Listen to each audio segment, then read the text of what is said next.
O Senhor esteja convosco. Proclamação do Evangelho de Jesus Cristo, segundo Lucas. Naquele tempo, Jesus dizia às multidões: quando vedes uma nuvem vinda do ocidente, logo dizeis que vem chuva, e isso acontece. Quando sentis soprar o vento do sul, logo dizeis que vai fazer calor, e isso acontece. Hipócritas, vós sabeis interpretar o aspecto da terra e do céu. Como é que não sabeis interpretar o tempo presente? Porque não julgais por vós mesmos o que é justo. Quando, pois, tu vais com o teu adversário apresentar-te diante do magistrado, procura resolver o caso com ele enquanto estás a caminho. Senão ele te levará ao juiz, o juiz te entregará ao guarda, e o guarda te jogará na cadeia. Eu te digo, daí tu não sairás enquanto não pagares o último centavo. Palavra da salvação.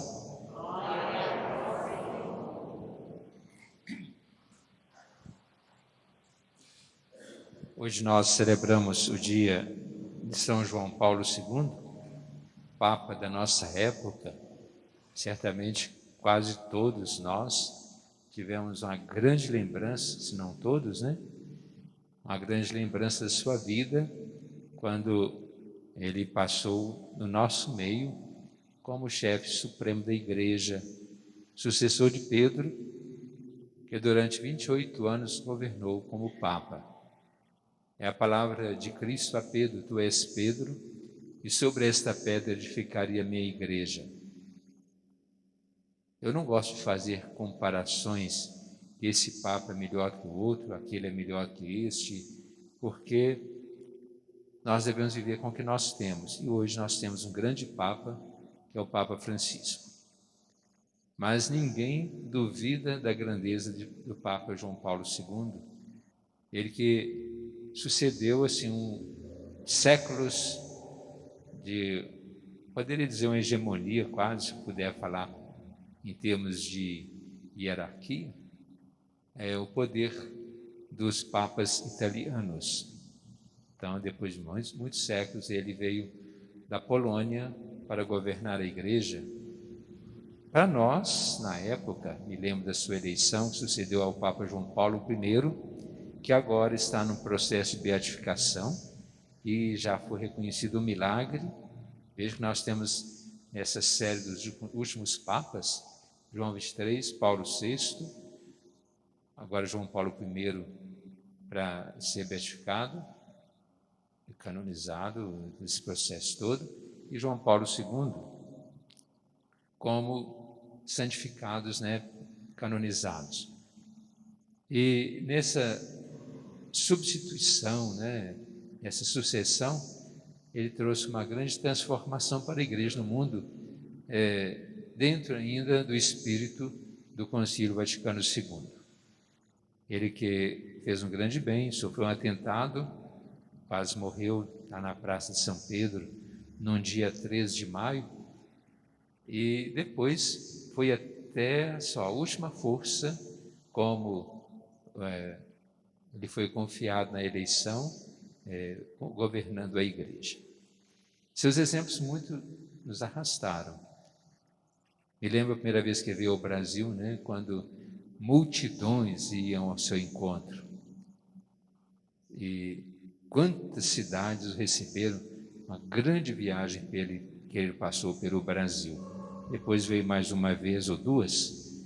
E assim, quando nós lembramos desses que são santos dos nossos dias, o quanto que nos renova, na nossa vida espiritual, na nossa vida de igreja.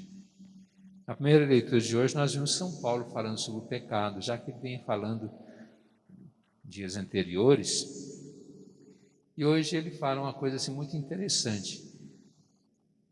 Às vezes eu faço o que não quero, e não faço o que quero. São Paulo fala isso. Na verdade, ele era aquele perseguidor do cristianismo. Na verdade, ele fazia aquilo, talvez não tanto por maldade, mas porque ele não concordava com algumas coisas e queria o melhor. Certo que a gente não vamos aprovar o que ele fez, mas era somente na hora, naquele período, até a sua conversão. E se convertendo, apesar de ser o grande gênio difícil que foi, vamos pensar que São Paulo, que ficava rezando o dia inteiro, não é aquele lutador, aquele soldado bravo mesmo, que lutava em favor de Jesus Cristo. Então ele se torna esse grande santo e ele vem falar, às vezes, faço o que não quero e não faço o que quero. Mas só que ele fala, quando eu estou assim, não sou eu que estou vivendo pelo pecado. E que em outra passagem ele fala, claro, num momento de graça, já não sou eu que vivo, é Cristo que vive em mim. E sabendo que mesmo que Cristo viva em mim, ainda sou propenso ao pecado. Devo fugir, devo fazer tudo para que eu me mantenha na graça de Deus e que consiga realmente evitar e me livrar de todo o pecado. No Evangelho, Jesus vem falando, primeiro é tão claro, né? Quando ele fala assim, você sabe interpretar os sinais dos tempos. Hoje, pelo jeito, vai chover, vai fazer sol, vai esquentar ou vai esfriar. E na nossa época a gente consegue isso até com a previsão do tempo por sistemas avançados, mas antes era assim, só pelo conhecimento. Olhando para o tempo, o pessoal sabia, e hoje nós já temos as previsões que nos são colocadas pelos meios de comunicação. Jesus fala, se você sabe interpretar as coisas da natureza, por que não sabe interpretar o tempo presente? O tempo presente seria a sua presença, a sua palavra, os seus ensinamentos. E como nós devemos interpretar o tempo presente? Como hoje nós temos os meios, né, de estudar, de ver a meteorologia, claro que nós temos a tradição, o costume, hoje vai ser um pouquinho frio, pode ficar assim um dia inteiro, mas muita gente recorre vamos ver o clima de hoje, porque vai ter mais segurança. Por que não recorrer a Jesus, sabendo de muita coisa que Ele nos inspira, dentro daquilo que deixou para nós nos Evangelhos, que os autores bíblicos nos deixaram como herança? Então, por que não recorrer a Ele através da Sua palavra na Bíblia, para nós medirmos esse tempo para nós?